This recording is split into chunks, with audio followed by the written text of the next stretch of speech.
नमस्कार प्रिय भक्तों, आपका हमारे चैनल आरवी नई कहानियाँ में स्वागत है।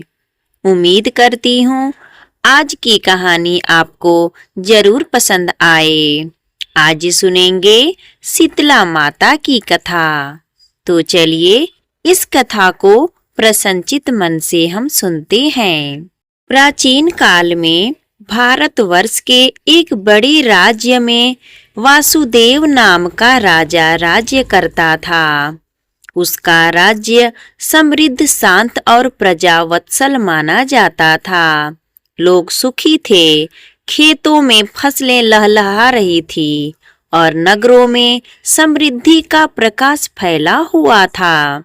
परंतु कहते हैं कि जब अहंकार या लापरवाही बढ़ती है, तब प्रकृति किसी न किसी रूप में चेतावनी दे जाती है। ऐसा ही उस राज्य में भी हुआ। एक वर्ष भयंकर गर्मी पड़ी। वर्षा ऋतु में समय पर वर्षा नहीं हुई और चारों ओर सूखे के लक्षण दिखने लगे। इसी बीच एक और संकट ने राज्य को घेर लिया। चर्म रोग और फोड़ों फुंसियों का प्रकोप। पहले यह बीमारी कुछ बच्चों तक सीमित थी, पर कुछ ही दिनों में यह महामारी बन गई। गांव-गांव, नगर-नगर लोग इस अज्ञात रोग से पीड़ित होने लगे। बच्चों के शरीर पर छोटे-छोटे फोले निकल आते, तेज बुखार चढ़ता और दर्द असहनीय हो जाता।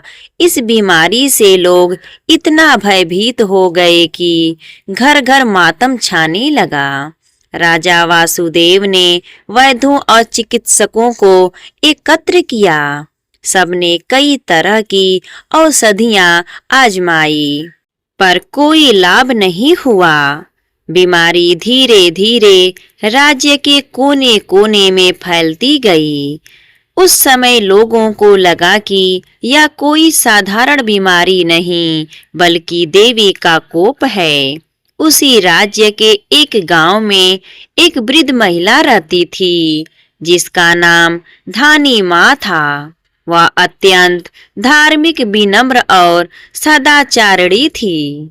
वह हमेशा अपने घर में शीतला माता की पूजा किया करती थी।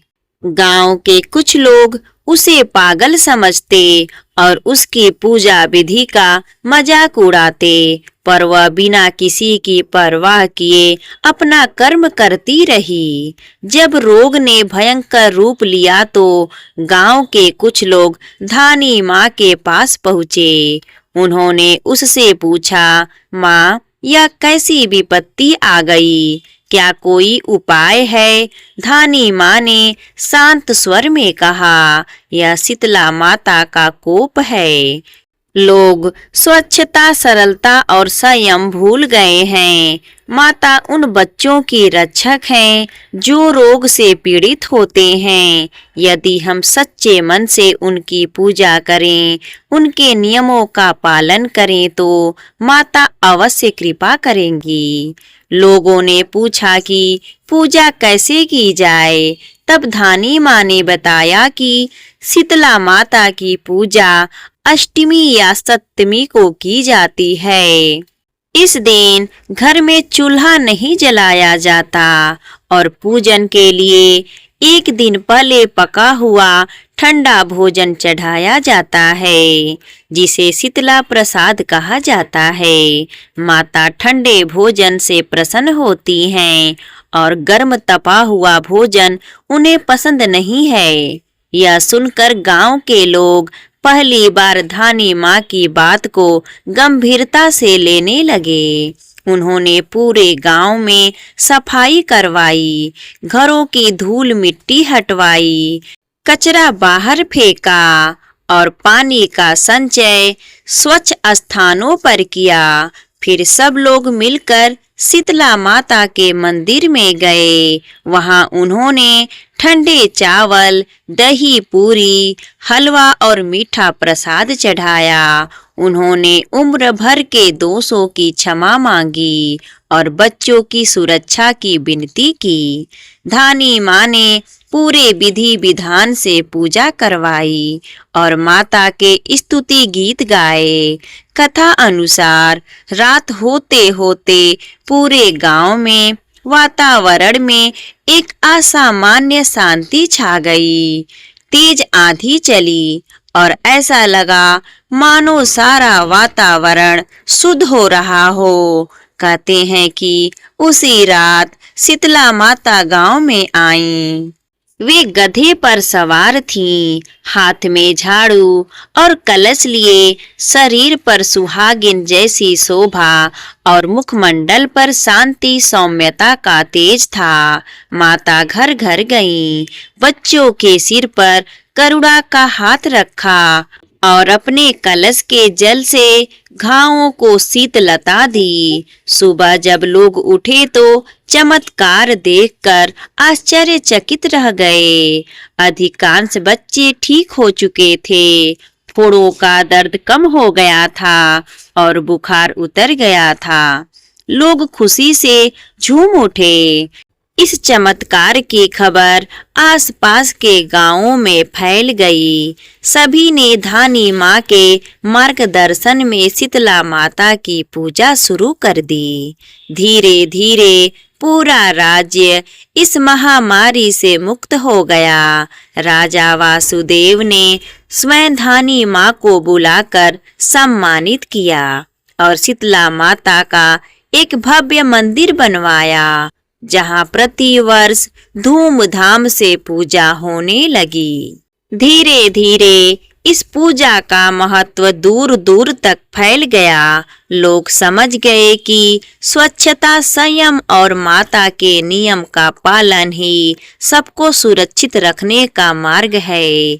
शीतला माता की यह कथा हमें यह सिखाती है कि स्वच्छता केवल बाहरी नहीं बल्कि आंतरिक भी होनी चाहिए।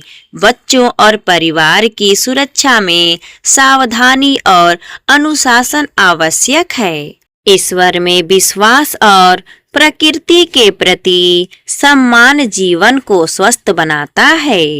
कठिन समय में समुदाय का एकजुट होना सबसे बड़ा समाधान होता है। आज भी भारत के अनेक राज्यों, राजस्थान, गुजरात, मध्य प्रदेश, बिहार, उत्तर प्रदेश, बंगला आदि में शीतला माता की पूजा अत्यंत श्रद्धा और आस्था से की जाती है। लोग मानते हैं कि माता उनके संतानों की रक्षा करती हैं, बड़ी बड़ी बीमारियों से बचाती हैं और जीवन में शांति समृद्धि का आशीर्वाद देती हैं। और इस प्रकार शीतला माता की कथा हमें बताती है कि माता केवल नोग निवारक देवी नहीं बल्कि धैर्य, शांति, सादगी और स्वच्छता की प्रतीक हैं। अगर आपको यह कथा अच्छी लगी हो तो प्लीज कमेंट करके हमें जरूर बताइए और हमारे चैनल आरवी नई कहानियाँ को सब्सक्राइब करना ना भूलिए, क्योंकि ऐसे ही हर रोज भक्ति कहानी आपको सुनने को मिलेगा। प्रेम से बोलिए शीतला माता की जय। धन्यवाद।